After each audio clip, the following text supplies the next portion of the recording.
time and, you know, honor the plant by trying to get that whole root out of the ground. Burdock isn't so much like dandelion, where if you leave a little piece of dandelion in the ground, it'll come back. And one of the other reasons I try to get the whole root is because the bottom third is really actually the tastiest part of the burdock root. So you want to get it down there. Sometimes I'll stir fry them. I often take the rind off. So that's just sort of the layer on the outside of the skin of the root, like kind of if you think of it like a potato. And then I'll saute those. We'll stir fry them, do all kinds of things. We made some really cool sort of burdock burritos and stuff like that, mixing them in with, you know, if you're vegan or vegetarian, do your vegetarian things. If you like venison, like I like venison and burdock burritos, I think they're great. The white pithy part of the leaves and the stem can be eaten, added to salads. That's sort of shaven off the outside. We use the leaves, actually, I don't think it's on this slide, but to wrap fish in, or even stuffed peppers, and then we throw them right on the fire, and you can cook them right on the fire. They basically act as sort of like a frying pan or a pot, which works great if you get, you know, fresh salmon. We'll often catch out of Georgian Bay, and then, you know, put a bunch of wild mint and you know, sweet gale is really great with the salmon, and then wrap them, cook them right on the fire. You know, burdock is a great one for the liver again. It's a bitter plant, so, you know, a lot of people will equate bitters with digestive system and stimulating the bitter receptors down through, I guess, as Terry would say, the hollow donut. I think, Terry, you talk about moving down through the digestive system. Externally, I've used them as washes for hives, eczema, skin eruptions, different things like that. Let's see. And then I'll just say at the end, well, don't try not to, but don't confuse them with rhubarb. And again, you know, for some of you that are used to growing these plants or seeing these plants, you know, you're probably pretty well versed in how to identify them well. But when you're new, we sometimes say it's kind of the wall of green out there. A lot of people just look in the forest and it's like, whoa, everything's green. But the more we kind of zero in on learning our plants, you start to differentiate them. So the burdock is definitely quite different from rhubarb, but to the untrained eye, they can be similar. So I just want to kind of mention that. And along those lines, if you're new to foraging and wildcrafting, you know, pick like one plant a week, or maybe even a month. Like if you got to know one plant a month, what is there, 12 months in a year? Or if you did one plant a week, that would be 52 plants in a year. You know, and you could really start to learn these things quite quick. For myself, it's been, I don't know, 25 years that I've been focused on foraging, but really it's been a lot longer, you know, growing up with my parents and growing gardens and things like that. This is a plant that's not, it's a bit more to the East Coast, but I did a little more research, and it is apparently moving west and moving around. This is the garlic mustard plant. It's an amazing, well, it's what a lot of people call invasive. I don't always buy into the train of thought of, you know, all invasive species are bad. It is sad to see what it can do to some eastern woodland forests here. But with that said, there is a study that you can kind of read what I wrote about the University of Boston study, but it's actually not as detrimental to the native plants as people used to think. That may ruffle some feathers in the conservation industry, but, you know, we all need our feathers ruffled every now and again. But the leaves are great. You know, they're a great seasoning. I eat them raw in salads. You can cook them. They're great in soups. Again, you know, you can use it as a pot herb. We dry these for winter use. Like, just like Patricia said, like I'll dry, you know, purslane and nettles and dandelion greens and all kinds of those leafy greens, creeping Charlie, amaranth, lamb's quarters. And then I just have jars of them for the winter, and we throw them in to our food. I love making pesto with this plant. I find that the pesto made from the stalks is actually a little bit better quality than using the leaves. I still use some of the leaves, but I like to use those stalks. You can eat the stalks like asparagus. Just know it's not going to taste like asparagus. It's garlic mustard. It's garlicky. It's mustardy.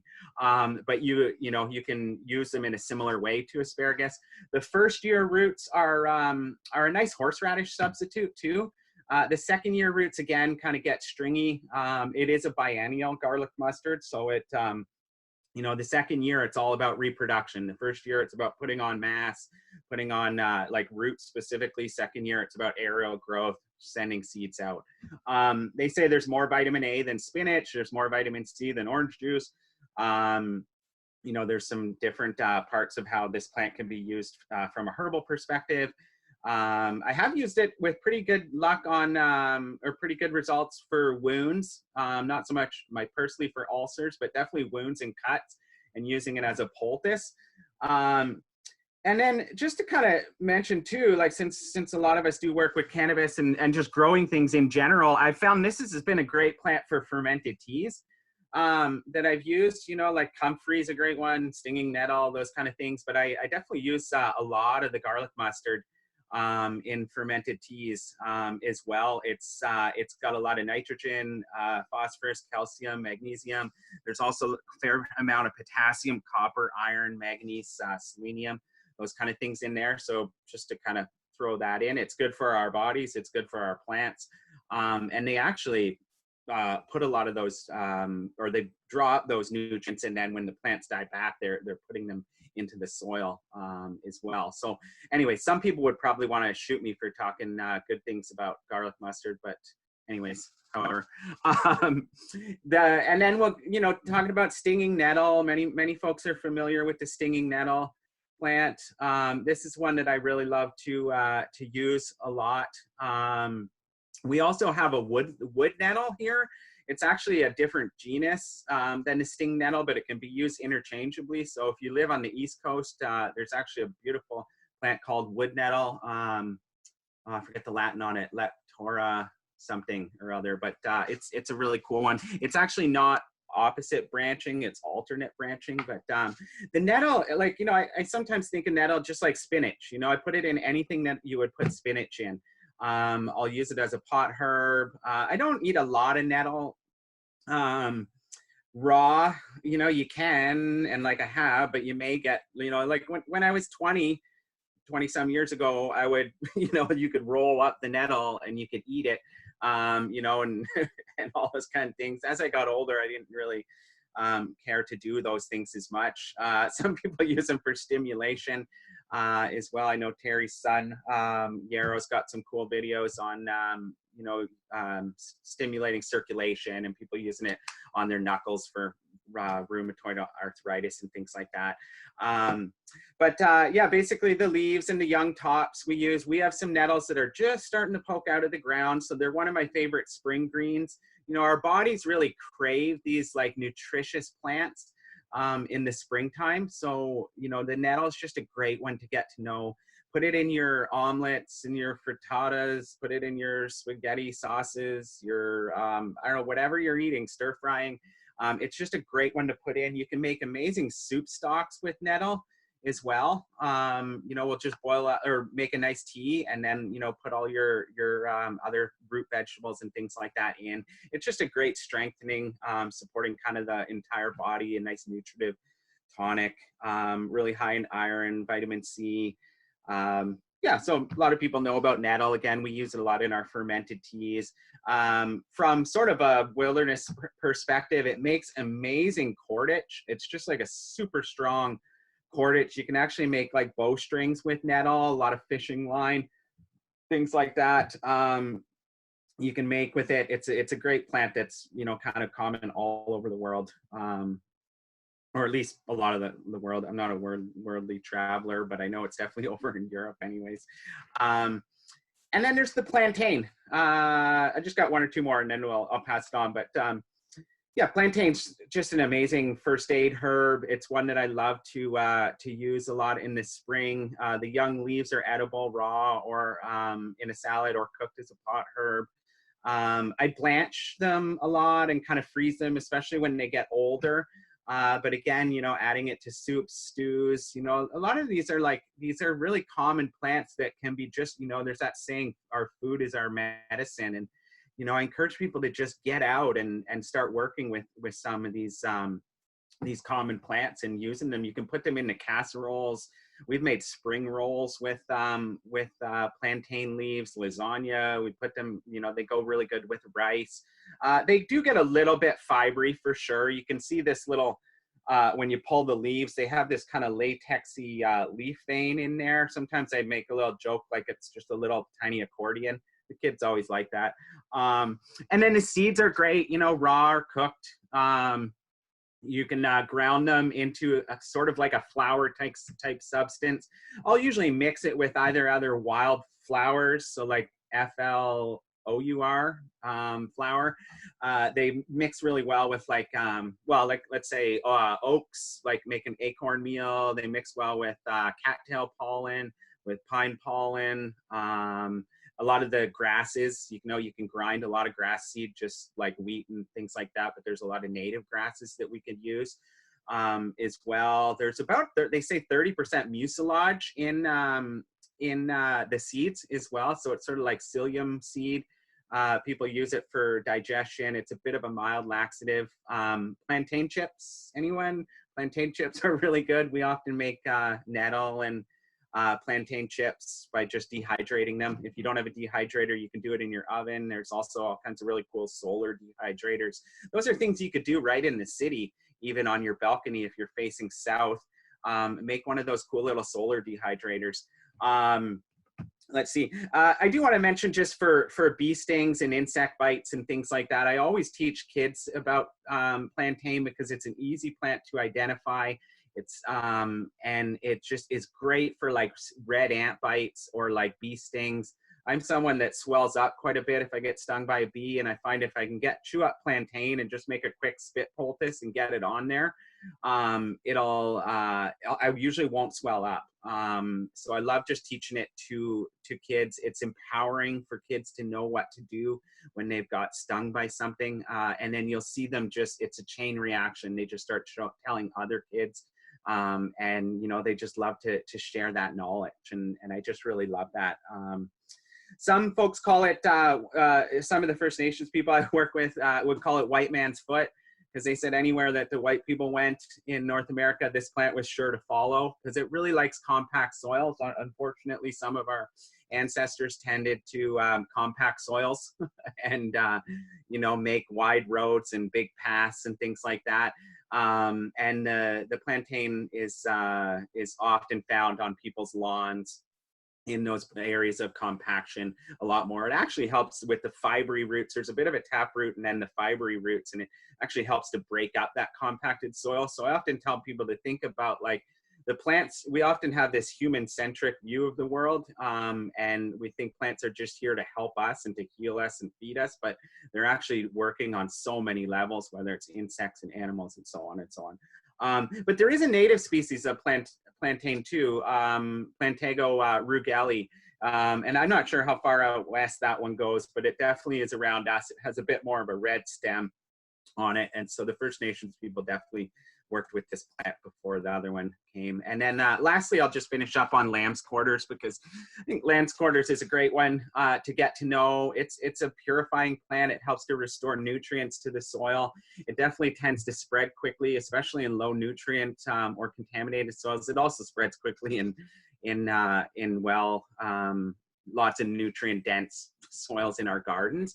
But this is one, you know, when I first met my wife and she was selling all these vegetables at farmers markets, I was just sort of going through the garden and weeding plants and eating them. And I always had these jokes like, you know, these weeds have more nutrient dense than the stuff you're growing.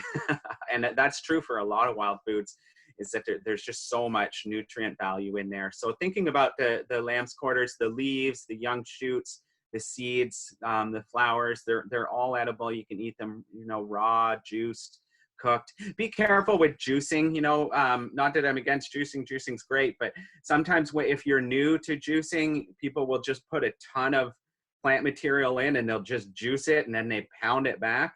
And then all of a sudden you're getting like a huge overload of nutrition, and your body can't take that in. It'll sometimes come back up. Some of the lamb's quarters do have a bit of oxalic acid in them. It tends to be dispelled, at least from what I've learned, when you cook. And they also tend to be, it tends to be a little bit higher in the older leaves.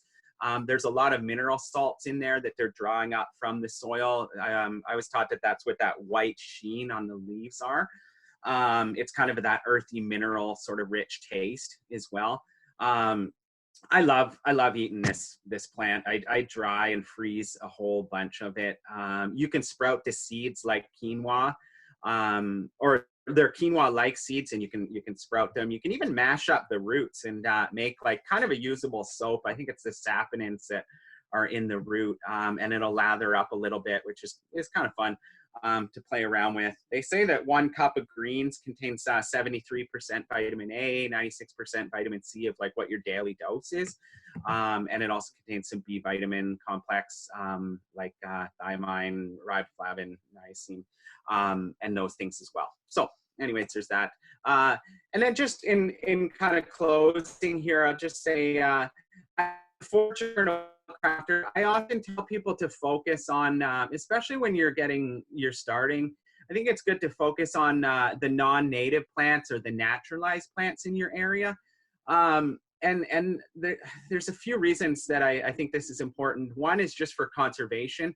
And two is that I think it's just respectful. You know, a lot of our culture today in society, we've taken a lot from the earth. We've taken a lot from the traditional peoples of the land, and we're not always giving back. And, you know, sometimes with this craze of foraging, and it's getting kind of like, I don't know, what do they call it now? Like hipsters and stuff, you know, getting all into foraging and stuff. And it's easy not to be respectful of the plants. So I think it's important to start with the non-native ones until you start to get to know the plants.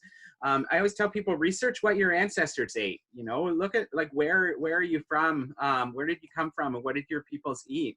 You know, because a lot of the plants that are the non-native naturalized plants are plants that our ancestors ate, like the red clovers, the burdocks, the dandelions.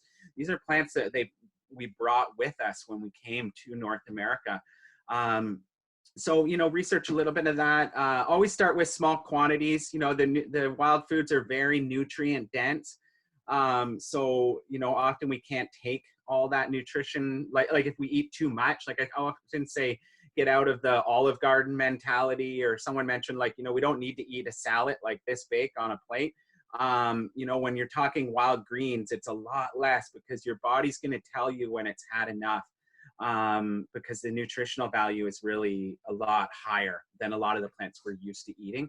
And then also just to make sure you're not going to have some sort of a personal reaction. I really think there's an irrational fear around wild plants. People seem to think like, you know, berries are going to pop off and like go into your child's mouths, and all of a sudden everyone's just going to die when we start eating these wild plants again. But you do want to be careful and start small, bite-sized pieces, I guess you could say. And then I'll just mention, you know, start foraging now, because like what better time to start, you know? These are skills that, like, as I said, our ancestors always knew, and they're great to pass on to kids. And, you know, I'm not really a doom and gloom person at all. I do think that, you know, part of this whole thing that's going on is, you know, I think it is a wake up call for us, and there's changes that we need to make in our lives. But, you know, I think it's good to just get out and start. If things do go down, like as I said, I try to, I choose hope over fear most of the time, as much as I possibly can. But if things do change and you know, our lives change in a big way, we don't want to have to start to learn the plants that we can eat when the changes come and happen. You want to start now and get to know these plants, start to eat them, get used to the different tastes, because in North America, it's a lot of, you know, we love our sweets and we love our salt, you know, like potato chips and cookies, man, like just piling it in. Or like, I know most of you don't do that, and I don't necessarily either, but there's so many tastes in the wild. There's the bitter taste, the sour taste, and like, we're not used to, a lot of people aren't used to eating those. So start to get used to them. You know, wild food doesn't all taste like wild leeks and maple syrup. Like, there are some different tastes, and it may take a little bit of time. And then just practice good wildcrafting ethics. And I think I'll leave it there. Sorry if I took too long. Here's a little bit if you want to get a hold of us sometime. But yeah, thank you. I tried to go a little bit quick. I hope it wasn't too long. Yeah, I wish everyone the best. Stay healthy out there. Keep a good attitude. You know, enjoy your time with kids if you have them. Yeah, let's be good people. Let's look out for each other, build community, build soil, build health. Thank you so much for that appreciation. Thanks, Alexis. I'm gonna see how I can stop this. So important to understand about the native plants around us and also the invasive species around us. And you were talking a lot about, you know, sovereignty with food, and we wanted to move right on to Daniel from Bryceland Farm. Daniel, you are a shining, amazing example, you and Taylor and your children, and what you all are doing for the community and raising food. I'd love to hear about what's going on in Mendocino and what kind of things are you growing. Daniel? You might be muted. You're muted, Daniel. You're muted. Hey, thanks so much. We're actually up in Humboldt County in the Coast Range, about 20 minutes or so as the crow flies from the Lost Coast here, in Wiyot territory. There you go. There you go. That's better. Yeah, we knew that. Recently. Yeah. So here on the farm, we're getting a lot of stuff rolling. Just getting out and getting the first stuff in the ground over the last few weeks, seeding out carrots and beets and radishes and greens, and have greenhouses brimming full of starts ready to go in the ground, and doing a lot of soil preparation. And, you know, I thought I'd use this opportunity to talk to people who are interested or starting a garden for the first time or haven't done it in a while to think about and plan and walk through that, because you know, it can be daunting, and when you haven't had that experience in a while, there's a lot of different ways you can take it. So I know that you know, it's a very difficult and can sometimes feel powerless right now when we realize how much we're dependent on a supply chain and a food system that isn't really being responsible in how it produces food and how it brings it to us. And whether people are starting gardens to actually supply their own food, or just to empower themselves and make themselves realize that they don't have to be dependent on these systems. So if you're working on getting out in the garden for the first time in a while, or opening up a new space, I think one of the first steps to take is really take a look at the space you have and think about the things that you want to eat. You know, it's a very common mistake just to go buy a bunch of plants or a bunch of seeds and throw it all in there and overcrowd everything and not really get the most value out of what you're planting.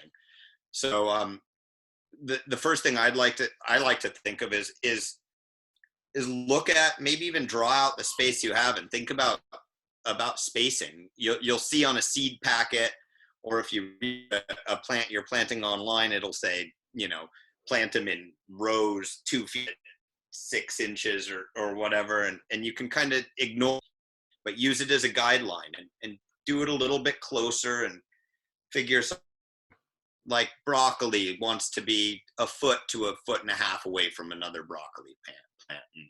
And, so I like to think about those spacing and think about the complexity of spacing, whereas, you know, broccoli might want to be 1.5 feet away from another broccoli plant, but it's not going to fill in that space for a while. So radishes could easily fill in that space until the broccoli comes in, or lettuce or something else that grows fast. And then if you're working with limited space in the garden, I really think it's valuable to think about getting the most bang for your buck nutritionally and value wise. potatoes are wonderful to grow, but you can go to the store, you can buy potatoes and they'll last you months and months. If you're at home for a month without being able to go to the store, what do you want to be able to walk out in your yard and eat? Do you want your fresh salads? Do you want brassicas, things like broccoli, cabbage, carrots, beets?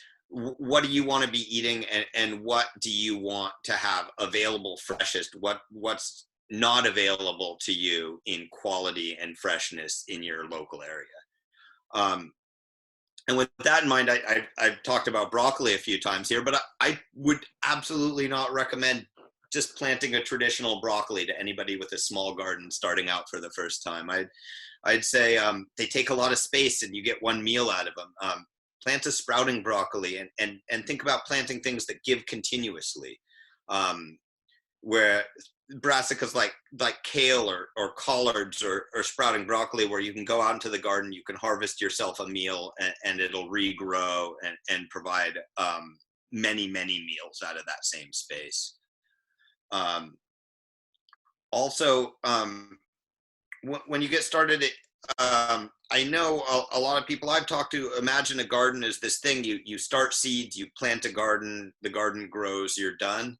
But we start seeds every week because we want to eat food every week. And I would say just keep starting seeds, keep planting. If you want to have a salad every night, plant lettuce every week, and every week transplant some out. If you want to, if you want to eat carrots all season long, plant a little row of carrots continuously, and so you'll always have some that are at the ripeness you want them. If you want to have something quick and feel empowered, like your garden's grown you something, plant some radishes, because man, you can almost see those suckers grow. So I guess I really am excited about this time, about people feeling inspired with the time and space to delve into their homes and the spaces around their homes, and thinking about providing for themselves, for their families, for their neighbors, and the empowerment that will come from that. Pretty brief. I don't know what questions anybody would have, or the depth to dive into gardening, because there's layers and layers and layers of it. Work on your soil, speaking of layers, collect compost, make your soil good, make a good plan, plant seeds, and keep going at it.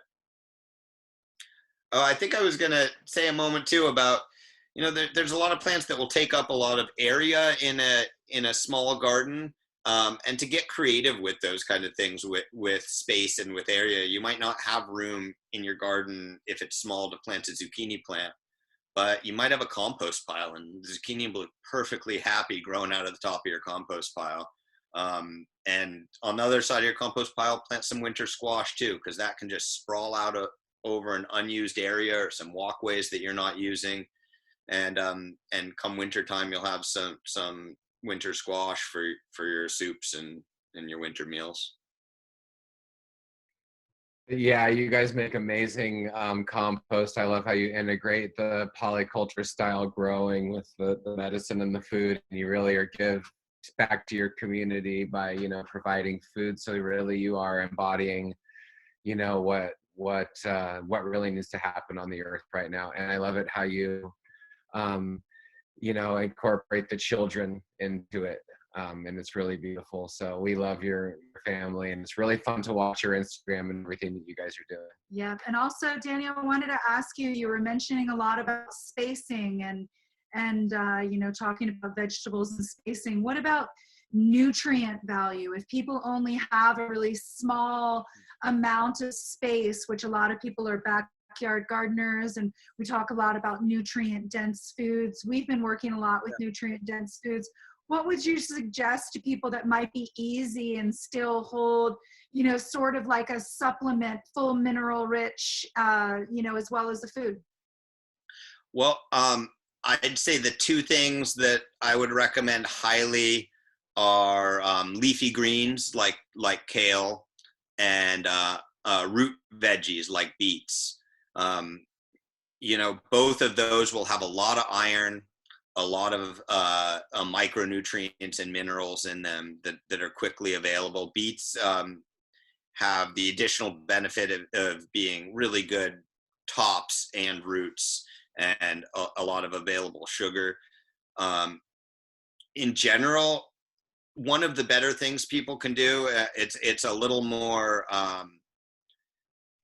intensive, is either test your soil or understand where your soil's at, because if your soil is healthy and has all of the minerals that it needs, most of what you grow in it is going to provide you with really nutrient dense food.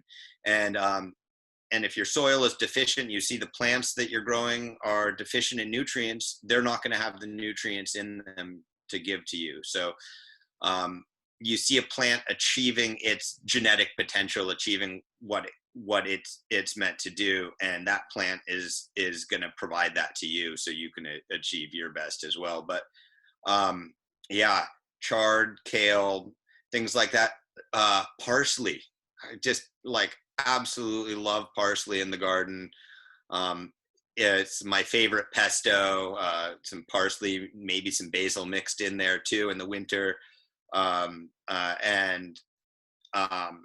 things like that. Celery, I don't know about the nutrient density of celery. It's got a lot of water in it, but it sure does make those soups good. It really does. It really does. That's beautiful. Thank you so much. Get the leaves off the outside edge of it. You don't have to do like the store where you pick the whole celery plant. You just peel the bigger leaves off the outside as you use it. And up here in the snow, the celery just grows back. I mean, the parsley grows back right out of the snow and stuff. It's just crazy. Really beautiful. You know, Sasha, you had said earlier, I really loved what you had mentioned, that energy follows awareness. And like that statement is so totally definitive of the way that Amanda and Brandon do their gardening. Like, you all are, you see something in your garden and then you're going to put like this ton of energy into it. And if anybody out there hasn't checked out this couple's amazing transformational garden on a small amount of acreage, definitely do. Kushkirk, Garden of Greece. You guys are such a beautiful example of backyard regenerative medicine, veggies. What's going on? What are you guys planting? What's important? What's up, fam? What's going on, everyone? We're chilling, we're hanging out, we're doing good. Thanks for letting us on. Everyone says amazing things that just resonate so well with everything we do here. And we're just, I feel like just staying true to what is, pure and really mindful of a lot of intention, into everything we do. Yeah, we definitely feel like what we've been doing for the past couple of years is what everybody is doing right now. We feel like we're kind of ahead of the curve almost, in a sense, by getting in front of it and being able to help other people in our community that weren't ahead of it. So we're feeling so fortunate that we can actually be a catalyst for this movement. Yeah, totally. It's been really fun. And it's just like what I feel like is our human instinct, is almost like what I feel. It's not work. It's not anything else except what we're meant to do. So, that really feels good when you get that deep feeling that some of us really do share, that you just know it's all good. And what are we planting? I feel like we planted out a 50-foot of veggie hoop. We did cauliflower and broccoli on the edges. We interplanted some lettuce in between and spinach. And then we did peas and beans down a trellis in the center. Beets and carrots as well. Oh yeah, and some root vegetables on the interplanting as well in the little walkways. So that'll be really fun to see it all come to life. We just seeded that within the last 3 weeks. Yeah, they're just coming up right now. De-weeding it so we can tell who's who. Yeah. And then we're helping our neighbor. He helped us and brought a tractor over well, now 4 years ago, and helped us build our hugelkultur beds. Yeah. And a lot of people around here are total skeptics of what hugelkultur can do. And it's been amazing to show people that it really works, and it's really amazing to retain water and nutrients. And so 4 years later, he came knocking on our door, and he's like, I'm ready to build some hugels, and I want y'all's help. While everyone else is like kind of, you know, eating, like biting the bullet and, you know, really have to come to terms with like the pound price going down and the cost of like the amendments going up still, and how do you survive, and like sustainability is the way. And like this whole thing that we're talking about is like, if you want to, you know, in order to survive, you have to think correctly, and this is thinking correctly and long term. And by thinking correctly, then you mean just not outsourcing, finding things on your property that you can use, and also during this time utilizing other people's waste. A lot of people are throwing things out that are so useful in a garden or in a compost. Like we were talking about noxious weeds. There are places where you can get paid to take weeds out, and they're amazing for compost, super nutrient dense. That's what I was going to say too, is we built our whole garden pretty much off of biomass from just green material at first, like, you know, simple JDEM ferments. We didn't have any animals. And, you know, then we got animals. Then we started acquiring like the biodynamic side of it, and all of it coming together was like you know, it's all a key recipe. But it all started from just easy greens, you know, like if you do have a garden space and, you know, you have extra space that you don't even know what to do with, or it's just like on the side of your walkways or whatever, and start planting like a ton of comfrey and just like watch it just, you know, take over, and then chop it all back and use a ton of that into composting, you know, and you'll build biomass piles that will be super tall, and then the worms eat them down into black gold. And then that's really like, you know, how to build soil simply, just like little things like that. And I feel, where else was I going with that? I don't know. Now that we're just doing it and we're surviving, and people are noticing in town, you know, and like we talk to people and share the experience by telling them to come over all the time and walking them through the garden. And then they walk out feeling different. They really don't understand there's like a vortex of this like matrix that Kelly was kind of saying. It's like you really can get sucked into something that is like really powerful here, and we love sharing that with everyone. And you know, so it's not just cannabis, it's a ton of food, and you know, it's in order to build that food storage. How anyone can really, like, you know, grow a bunch of weed. Not anyone, but you know, a lot of us can grow a lot more weed than we could have back in the day, and then that's almost quite easy. I feel like the cool new thing might need to be like how to build that, like that pantry that Patricia has, and you know, that to me is badass. You know, I agree. Yeah. I feel like this year is like the year of the root cellar, and it's the year of the save the seeds, and it's just like, oh wow, we gotta, you know, tomatoes are not the easiest thing to seed, you know, and if you want to save a squash, it has to take, you know, an intentional, you know, pollinating in the morning to do it proper. You know, you can let it go too. But and you guys were talking about using your biomass, and part of the DEM Pure, you know, to be a DEM Pure certified farmer, you have to be, you know, utilizing a lot of closed loops, and that's really what you're talking about. You're growing your own biomass, you're creating closed loops. Could you explain to people what a closed loop is? Because you all are such an unbelievable, like, beautiful example of closed loop farming, and what you all are doing is amazing. So. The best way, and I got it perfectly, is like when I literally, you know, found out about you guys, and I looked at the back of the product label, and I said, oh, it has, you know, all these comfrey, nettle, yarrow, you know, all these things added up. Well, it's like I just went out and got them. That's closing the loop right there. It's like I didn't need to buy the product more than, you know, the one time to kickstart the garden type of thing.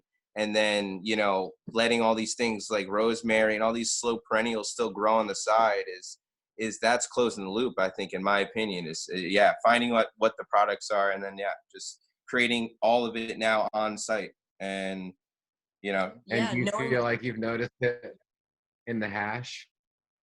Oh, completely. Yeah. I mean, that's like a whole other side of it here, as like Garden of Greece is now, breeding for hash plants and intentional like cultivation for resin production, for water hash extraction only, or dry sift extraction. And that is, that's the big picture that we're really seeing too, is like the living soil, this real raw pure soil. It's nothing that we're like special secret recipe, it's just the raw stuff that we find around.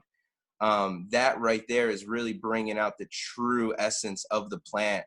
And I feel like, it's that's really what we all need to kind of have, like at least a base, to go by, and that's something, it's just, breeding is almost, it's not, I think, the worst thing to do like indoors, but it almost alters it where it's not as easy for, I think, other people to work with stuff. And I think, working with a living soil where rain, heat, sun, cold, all these things really battle on the seed, and that's what, helps the next generation be a good sturdy generation, where a lot of our veggies, plants have came from things like that. And yeah, right, we live in kind of a harsh climate. We live at a really low elevation on a really rocky piece of property that was washed out by a river a long time ago. So there's no topsoil. And so when we can find plants that can actually thrive here, you really want to pay attention and save those seeds, because those plants are so resilient to where you're at,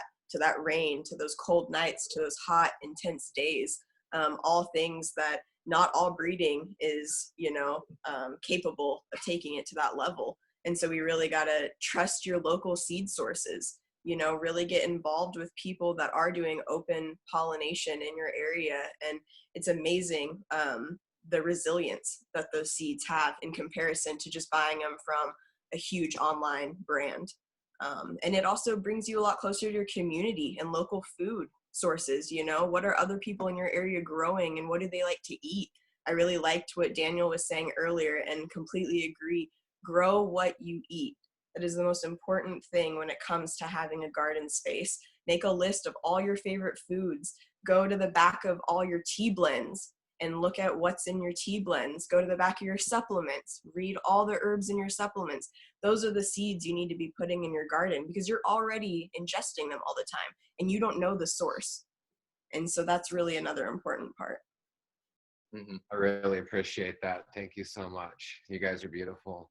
Thanks. And speaking of breeding and seeds and keeping these amazing varietals going, Kenny, Mount Baker Highway, what's going on? Thanks for hanging in there with us. I just want to mention, it's really beautiful watching the mycelium come alive on your property, and just getting little lion's manes and all the stuff there. I'd love to hear what's happening on your property and what you got going on right now. And I just wanted to add really quick, Kenny, is like the breeding that you've been doing for medicinal values, and what people are getting out of, the seed stock and the varietals that you're creating and continuing is really awakening. It's healing people on such a deep level. So much deep gratitude for you and what you do.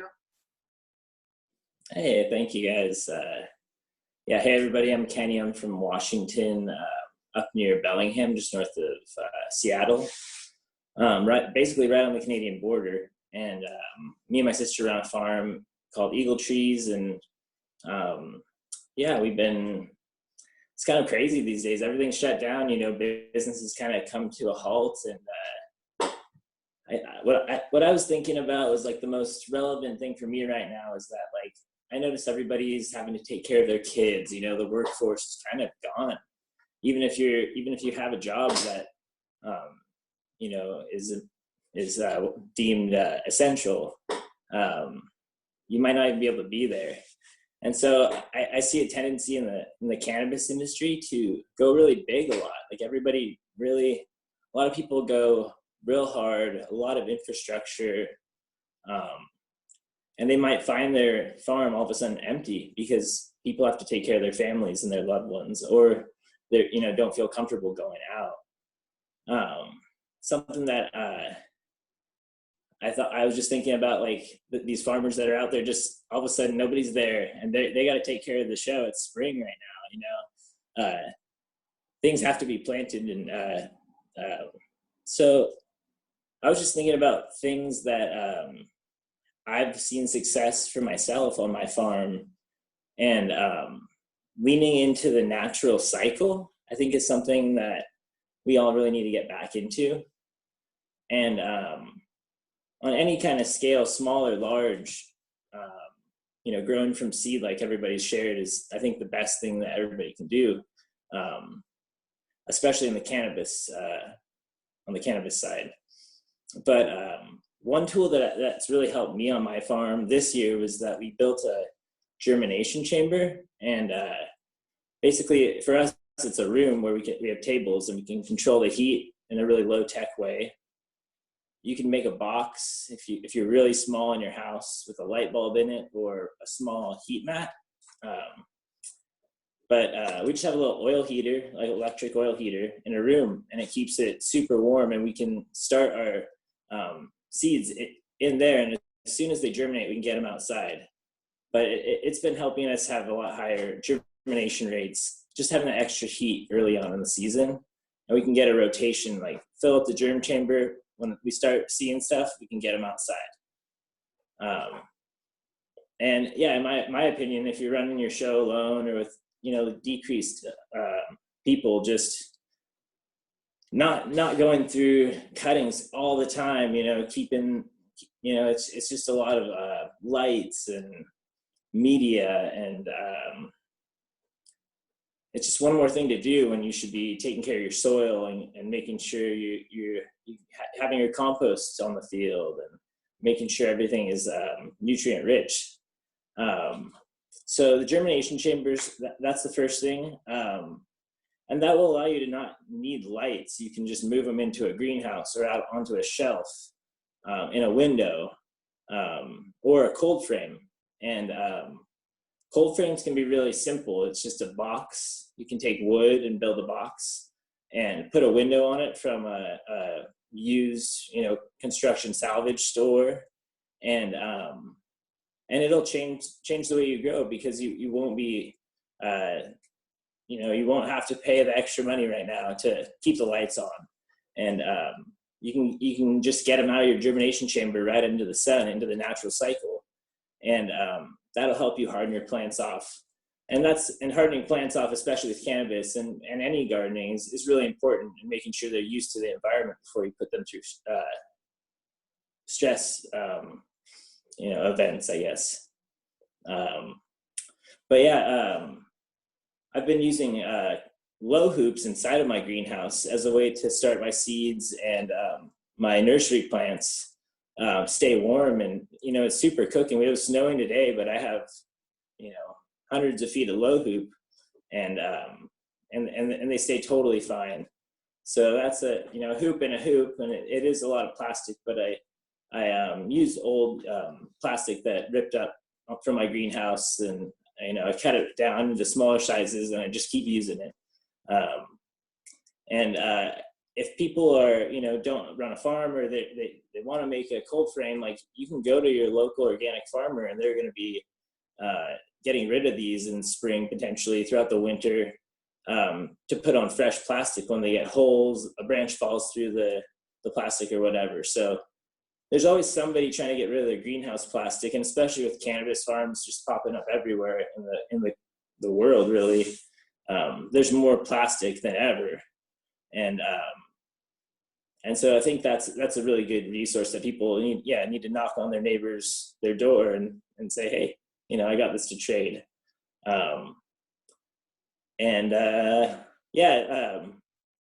Brandon and Amanda were talking about local waste streams that you can utilize. If you just find the farmers with aligning values in your area, who's running the dairy around, the organic dairy, or who's running goats, you can trade them for manure, and you can trade them labor. For us on our farm, we work with a local organic mushroom farm called Cascadia Mushrooms, and every Monday I go to this farm and I just clean off the shelves. and take that back to my house. And I just load up my truck. And it's a lot of work. It's about a day a week when I factor in taking off the bags that some of the mushroom blocks are in. But it's such a huge resource. For my farm, I'll put a whole day in every week all year to be able to make my own compost and have a really rich, fertile media to grow in. So talking to your local farmers is super important. You know, everybody's got a baker in their family. Tell them to save the eggshells for you. If you see somebody trimming trees, get those wood chips. Like if you see the people working on the highway trimming trees, like they're always chipping into the back. I really liked Alexis's presentation on wild harvesting things, because it's prime time to like start getting out there and getting nettles and horsetail and you know, all kinds of stuff. Yeah, and you know, people at their farms or in their gardens, like it's easier to make the amount of soil you need to start a garden, whether you're filling seed trays or small pots. It's really, if you start a worm bin where you put all your compost into it, or you start a compost pile, after a year, you'll be able to sift that compost out and get a nice planting media. And that's what we've started to do, and it actually turns out great. And something that's really useful that I started with was just a frame that was a square on 2 sawhorses, and we'd shovel the compost onto it, and on a 1/2-inch screen we'd shake it out and just use the fluffy stuff that fell below, toss the solids in the compost pile. And for our farm, we have a recreational farm in Washington that we grow cannabis on, and we do vegetables and other stuff as well. But we've moved up to a trommel, which is it's spelled TROMMEL if you can't hear me. But it's basically like a rotating screen on an electric motor, and it allowed like me and my coworker Alex to sift like 40 yards of compost in about 2 days, and it was just like the nicest stuff to start seeds in ever. And all of the solids can go to the compost pile, or you can use it as mulch. You know, there's a plethora of things you can do, but from a small compost pile, you'll get enough to fill your egg cartons or your seed trays or your boxes. And you can really do it very low cost. Yeah, I think that was kind of what I was thinking about sharing. Just like, how do you run your farm alone, or with, you know, Did you cut the compost that you use for your seedlings with anything? Because we kind of we're wondering. Did I cut it with anything? Yeah, like in anything, like sand or like anything. No, so the majority of the compost that we make is those mushroom blocks. So that's it's okay. Organic Aerated mill, and it's sawdust, so it's already very fine for the most part. And we add hay to it, and we got a cow. I want to get some alpacas, do what you guys are doing. I really like. Hell yeah, because we've done it, and then we ended up not having the grade, because we ended up burning. It was too strong. And I was gonna say that before, is like it's really good to always test whatever you're gonna use. Like even in your backyard, if you're gonna start like your little backyard garden, like go test your soil that's just sitting in your backyard, because it might be like half decent. The test won't lie. And then we had like done something like that here, and just simply added a little bit of dolomite lime to balance the pH, because it had enough like NPK just to kind of like ride it out for like small plants or whatever. And we totally did it, and it was good. But our compost was too strong, is pretty much where I was going with that. When we tried to start our little seedlings, we fried a lot of them. Yeah. So I was wondering if you cut it with anything. Oh, no. Like, I mean, I guess the only thing we'd cut it with is pots from males from the year before. So just that potting soil also is in the compost. Okay. Yeah. So that helps a lot. That's what I was wondering too. That's what we didn't add. And then we realized, oh shit, we should have. And then had a good sifter and sift it all, which I saw you do, which was super badass. So yeah, but good looks. Yeah. Always living and learning. I love it. I know. Yeah. Our compost is actually slightly low in nitrogen, and so Oh. I need to get some more animals on the farm. And Yeah, same. It's definitely, I think nitrogen is the hardest one to, I think, always find. I don't know why exactly, even though we have chickens and alpacas, but alpacas tend to give, I think, a little bit more phosphorus. And then all the biomass that we've done, it has a lot of phosphorus and like mostly a lot of plants. And potassiums are really high as well here. Potassium and phosphorus actually are really high here, but not a bad thing, I guess. I think an underutilized thing is the little mini balers that you can get. You can bale up grasses or any kind of weed, bracken ferns, any kind of, wilds on the side. You can just bale it up, and then you can use that as mulch. And I think that's, a really good thing, and also for compost. I know Daniel uses that too, BCS hand tractor. It's so useful for, that's like one of my dreams is to get the little mini baler. And I think the BCS is great for really small farms because you can even get an electric motor. I'm kicking myself for not, but like I have a trailer and I can just put all these like half-gallon pots in it. I think I can do, it's like 120 perfectly in there. It's really fast and I can just move around my farm really easily. And it saves a lot of time for me to have like a little, carts on your farm, hand carts, whatever it takes to get like multiple, loads or trays or whatever you're doing around your farm, for sure. I love it. Thank you so much. The last person to hear from tonight is Wade, and we really appreciate you waiting. And would love to hear from you on what's going on with you in your world these days. And you've helped bring CBD medicine to us and help create the Harlequin, and just love to hear what's on your mind. And Wade, I just wanted to say, just to anyone who doesn't know Wade Laughter from House of Harlequin, the incredible justice that he's brought to the plant, the incredible voice that he's brought to the plant. You're so community minded. You've been such an incredible inspiration to the CBD world and to true medicine from the plant.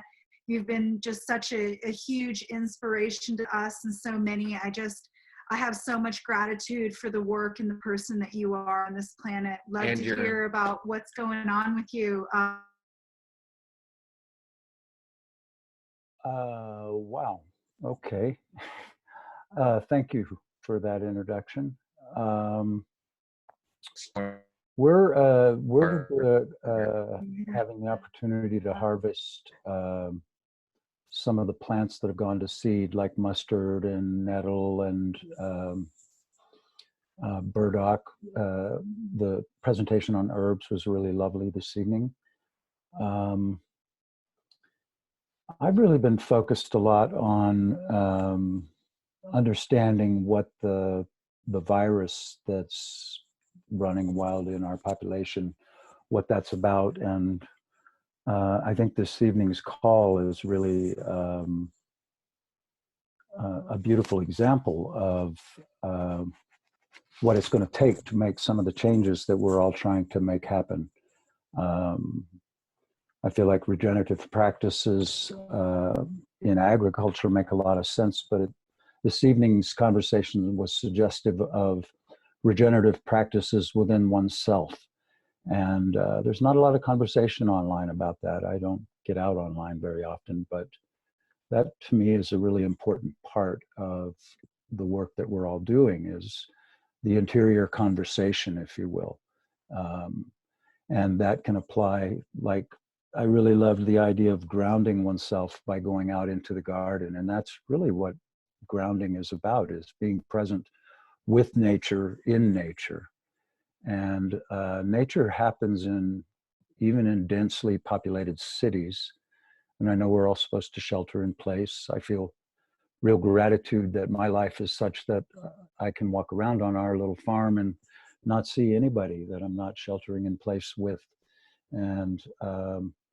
And have a chance to experience the St. John's wort that grows wild, and the Oregon grape, and the skullcap that's gone native now, and the valerian and the comfrey. And we're mostly a medicinal herb farm, and there were a lot of herbs here when we got here. So I've been taking it as a time of healing for myself and our family. Monica and I are enjoying a lot of time together. Heidi and Anthony are helping out quite a bit on the farm, and we're seeing really good results. Our greenhouse is getting full of seeds of all different sorts that are getting started, but because our local jurisdiction doesn't allow us to do commercial cannabis activity, only a few of those seeds or cuttings are cannabis. I'm really, a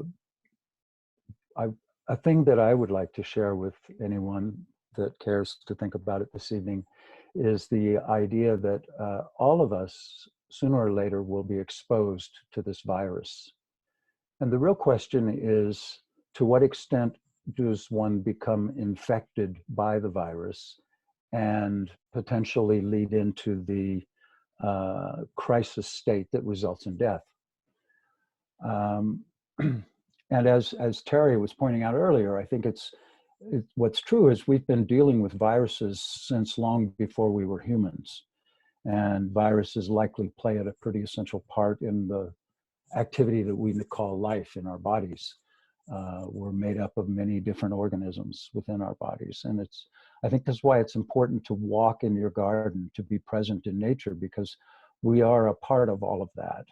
And for me, a really important thing I'd like you to hear is the idea that your immunity to this virus likely has a lot to do with the peace of mind and the openness of your heart to the nature that you're present with. And you can be present with your nature in what you eat, by eating things that grow close to where you live. You can be present in nature by breathing the air, taking in deeply this air that we all share. We are all in this together. It's not like some people over there are going to get sick and these people over here aren't going to get sick. We'll all be exposed to this virus at some point. It has insane transmissibility. And a lot of people don't get very symptomatic, as you know. It's a funny virus that way. But what I really hold to be true, again, is something important happens about your peace of mind and your openness of heart in the midst of all this madness, because the only place you can really find peace in this lovely world we live in is between your own ears and in your own heart. And then you can share it with those around you. And that's all I got this evening for the moment, unless there's questions. And by the way, I really love this gathering of folks. Thank you.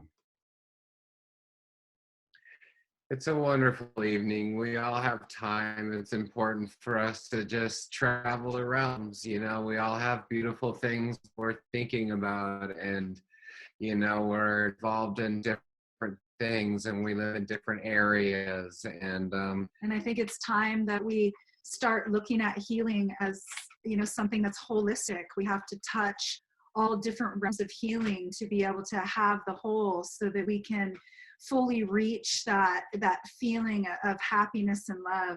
Marcus, we haven't heard from you tonight. What's going on? What's been happening in your world? We're so thankful that you're holding this space for us tonight. How's your family doing? And what's been going on?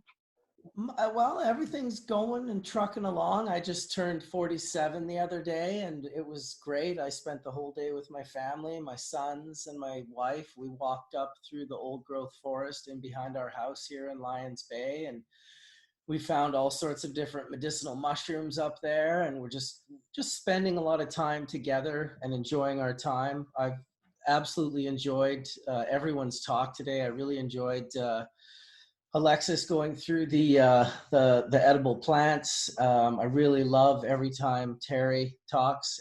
Everything he seems to say is on point with things that I feel the same about. And it was great to hear from Daniel, the gardener up in Humboldt there. He sounded like he was fully aware of what he was doing, and the knowledge was great. It's important right now, I think, to share this information, get people, You know, and I don't think it's only just this sort of pandemic that we've found ourselves in, but cannabis for a very long time has been teaching me to sort of find the full melt in life, you know, whether it's full melt hash or full melt food or full melt, you know, people that you want to hang out with, just setting that bar at that full melt level. And so I really appreciated the panel tonight. Everyone, thank you for coming and sharing. I did end up crashing my internet halfway through at one point, but somehow it kept going and streamed live the whole time, even though I had no power and my internet was cut off completely. So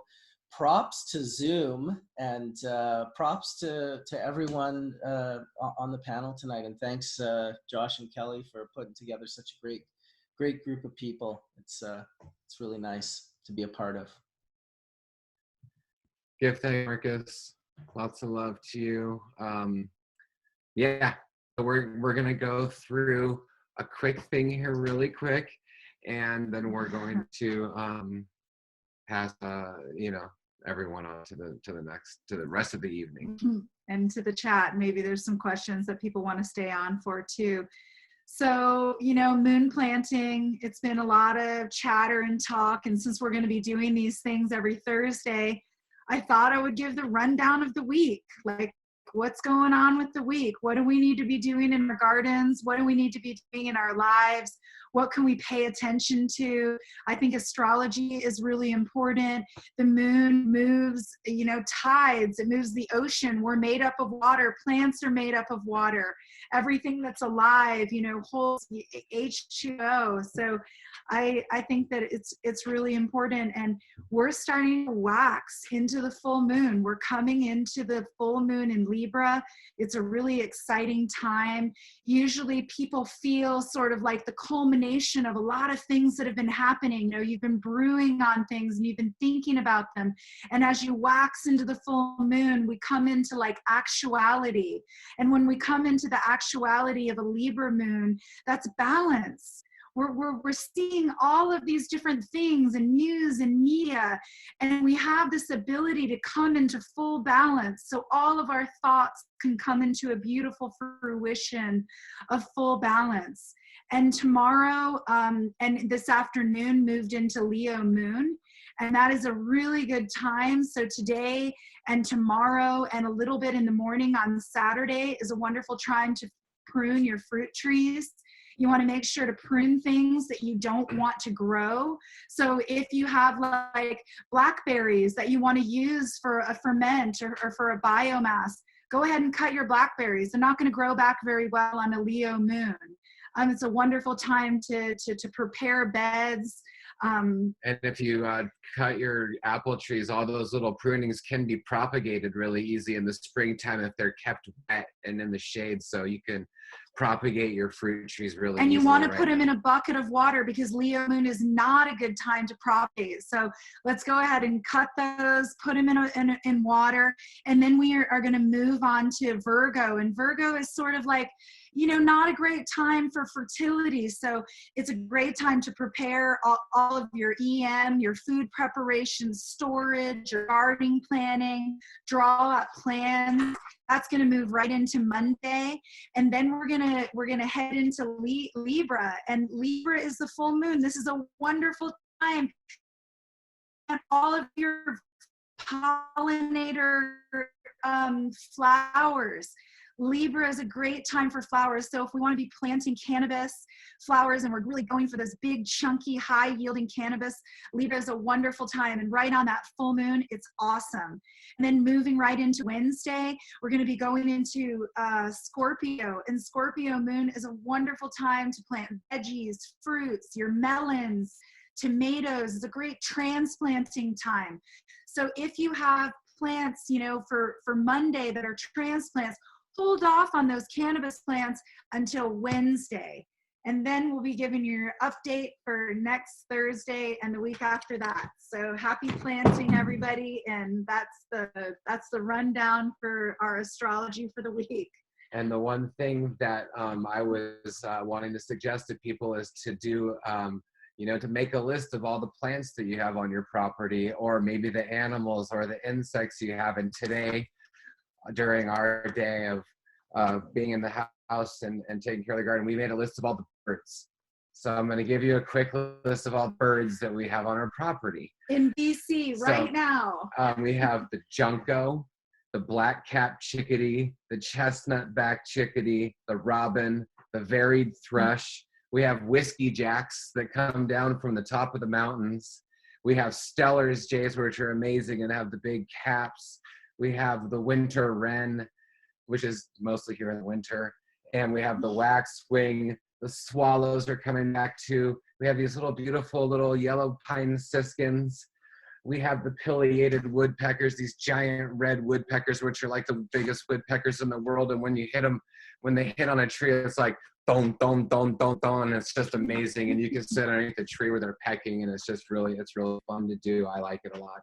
We have beautiful flickers, amazing downy woodpeckers. We have wild turkeys, the little snow buntings, incredible ravens, white-winged crossbills, amazing goshawks, like 2 feet tall, giant goshawks. They eat our chickens. They're scary. They're scary.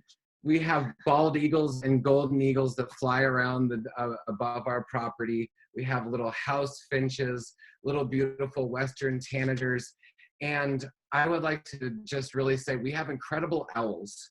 And the barred owls lately in our area are absolutely phenomenal. And they make a sound that says, woo, woo, woo, woo, woo, woo, woo, woo. And it sounds way cooler than that. Because it's like from the bowels of the owl. It's like coming through the forest, and we'll go on like a 25-minute walk down the road, and this barred owl will follow us, and we'll be talking this hoo hoo hoo hoo, and they'll be coming back at us, and it's just like the best. I have goosebumps thinking about these owls. And then we have the saw-whet owl, the pygmy owl, the screech owl, and every once in a while a mallard comes to our pond. And that's it. And we really love you guys. And maybe everyone can tell us where they can find you and follow you on your journey. Maybe Terry, you can tell us where people can find you, and you can tell us about, all of the schools and the herbal medicines that you work with. Well, the easiest place to find me is wildrosecollege.com, or you can find me at drterrywillard.com. Those are my 2 locations. We have a large number of online courses these days. Actually, in the month of April, guess what? We're doing our cannabis startup. So we're doing a new cannabis course for healthcare providers so they can get more educated in this area, because it's the best cabin fever thing we can do for people being isolated. And of course, we've got our 420 coming up here for special pricing. But we have whole programs in herbal medicine. Yes. We have anything from single-day herb courses to practical herbalist, master herbalist, clinical herbalist, and we do have people you can apprentice with all across North America, so you can work with real clinicians. We've been very lucky to do that. But that's basic my affiliations. I'm going to say Alexandra. Alexandra is alexandraloophole.com. She's online right now teaching courses. She's doing a 21-day meditation, where the guided meditation or guided journey, where she does at 8 o'clock or 8:30 in the morning and 8:30 at night, Pacific Standard Time. She's taking people on journeys, and she's also doing really a lot of gardening courses right now, quite a bit of them for free and some online as step programs. And she's also walking people through all the various plantings of the day with her Instagram feed. So that's basically us in our world.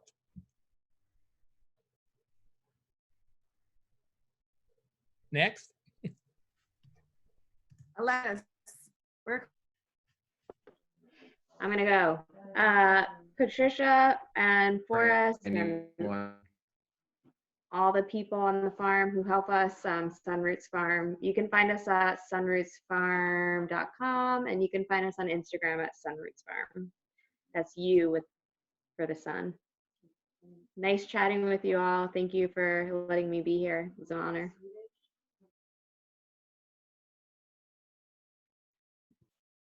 Kenny?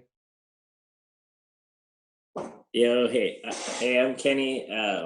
My Instagram's Mount Baker Highway, and my sister Jessie, her Instagram is Eagle Trees Farm, and Yeah, thanks for having me on tonight, you guys. Alexis, how can people find you? Sure. Yeah, we're Rebel Roots Herb Farm. My wife we ship herbs that we grow here on the farm and some others that we bring in all over through mail. So it's rebelrootsherbfarm.com. And then our cannabis stuff, we have an online growing course that's starting. We ran for the first time last year. It's starting basically in another few weeks. That's organicgrowcanada.com. And then for our wildlife tracking stuff and kind of foraging, canoe tripping, it's earthtracks.ca. So cool. Thanks, guys. Thank you, Wade. There's a website that's years old and out of date at houseofharlequin.org. That's HOUSE. There's Instagram and Facebook at HAUS of Harlequin. And yeah, come to cannabis events in Northern California back when we start having them again. Will do. Will do. And yeah, thank you guys. Real pleasure and a real treat. Thank you. Brandon and Amanda, how can people find y'all? What y'all are doing? If you can find us, we're lost in the woods. No, I'm just kidding. You can just find us probably on Instagram. I'm Kush Kirk. And mine's Amanda Reed W. And yeah, we're just Garden of Greece in Southern Oregon. If you're in this area, always hit us up. We're always welcoming people. And we're building a sauna this week. We're building sauna. So that's our project this week. So everybody come That's and beautiful. hang in the sauna. And remember, it's 420 all month. Yes. All year. 400 days. Just remember that. That's important. We're building the ultimate hot. Yeah. And before everybody leaves, I just, wanted to speak from my heart. Here we are again with the most beautiful, amazing DEM Pure Collective. This is a group of people who are passionate about regenerative earth, regenerative mind, healthy mind, body, and soil.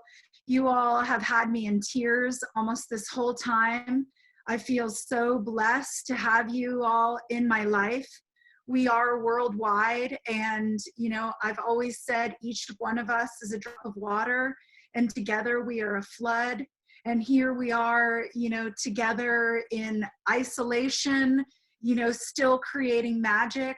You make you want to be a better person. I'm so thankful for you all tonight. Thank you. And 2 seconds. Our beautiful dog passed away today, and it was one of the hardest days ever. So I would love it if everyone could just give love to baby doggy, Lola, our amazing dog. And what an opportunity. She died at home, and I just wanted to say how powerful birth and death are in our lives, and it's been taken away from us so often. And when we get to experience birth at home, or we get to experience birth in a woman's power, wherever she is, in a hospital, on her own terms, or a being able to die, or our family being able to die on our own terms, it connects us on a level that just goes so deep. And I'm so thankful for that. And I just wanted to remind everybody that, the importance of our humanity. Thank you all for being here tonight. Well said. Give love. Love. Give love. Man. All the love. Thanks for having us. And good night. Love you, fam. Mm-hmm.